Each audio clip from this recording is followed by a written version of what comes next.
Hello guys, ഇന്നത്തെ വീഡിയോയിൽ നമ്മൾ നോക്കാൻ പോകുന്നത് എക്കോ സർവവുമായ രണ്ട് ചിത്രങ്ങളുടെ final world wide box office collection റിപ്പോർട്ടാണ്. അപ്പോൾ നമുക്ക് വീഡിയോയിലേക്ക് കിടക്കാം. എക്കോ കേരളത്തിൽ നിന്നും 24 കോടിയും ഇന്ത്യയിലെ മറ്റ് സംസ്ഥാനങ്ങളായ തമിഴ്നാട്, കർണാടക, ആന്ധ്ര, തെലങ്കാന, നോർത്ത് ഇന്ത്യ ഇവിടെയെല്ലാം ചേർത്ത് ഏകദേശം 6 കോടിയും ഇന്ത്യക്ക് പുറത്ത് ഓവർസീസ് മാർക്കറ്റിൽ നിന്നും 19 കോടിയുമാണ് നേടിയത്. ചിത്രം വേൾഡ് വൈഡ് ബോക്സ് ഓഫീസിൽ 49 കോടിക്ക് മുകളിൽ നേടിയിരുന്നു.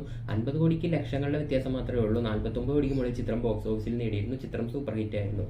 അടുത്ത ചിത്രം സർവവുമായ നീമ്പോളി. ഒരുപാട് വർഷങ്ങൾക്ക് ശേഷം ആ പഴയ നീമ്പോളി തിരിച്ചു കിട്ടിയ ചിത്രമായിരുന്നു സർവവുമായ കേരളത്തിൽ നിന്നും 78 കോടിയും ഇന്ത്യയിലെ മറ്റു സംസ്ഥാനങ്ങളിൽ നിന്നും 12 കോടിയും ഓവർസീസിൽ നിന്നും 60 കോടിയുമാണ് നേടിയത്. ഒരു ഫീൽ ഗുഡ് കാറ്റഗറിയിൽ വരുന്ന ഒരു ചിത്രം, മലയാള ചിത്രം ആദ്യമായാണ് 100 കോടിക്ക് മുകളിൽ നേടിയത്. സർവവുമായ വേൾഡ് വൈഡ് ബോക്സ് ഓഫീസിൽ നിന്നും നേടിയത് 150 കോടിക്ക് മുകളിലായിരുന്നു. അപ്പോൾ ഈ രണ്ട് ചിത്രങ്ങൾ, എക്കോ, സർവവുമായി, ഇതിൽ ഏത് ചിത്രമാണ് നിങ്ങൾ തിയേറ്ററിൽ പോയി കണ്ടതെന്ന് കമന്റ് ചെയ്യുക. നമ്മുടെ ചാനൽ ദിവസവും ഇതുപോലെ ബോക്സ് ഓഫീസ് അപ്ഡേറ്റും അതുപോലെ തന്നെ സിനിമ അപ്ഡേറ്റും റിവ്യൂ ഒക്കെ പറയുന്നതായിരിക്കും. അതൊക്കെ കാണണമെന്നുണ്ടെങ്കിൽ ചാനൽ സബ്സ്ക്രൈബ് ചെയ്ത് അടുത്തുള്ള ബെല്ലൈക്കൻ ക്ലിക്ക് ചെയ്ത് വെച്ചോ. അടുത്ത വീഡിയോയിൽ ഉടനെ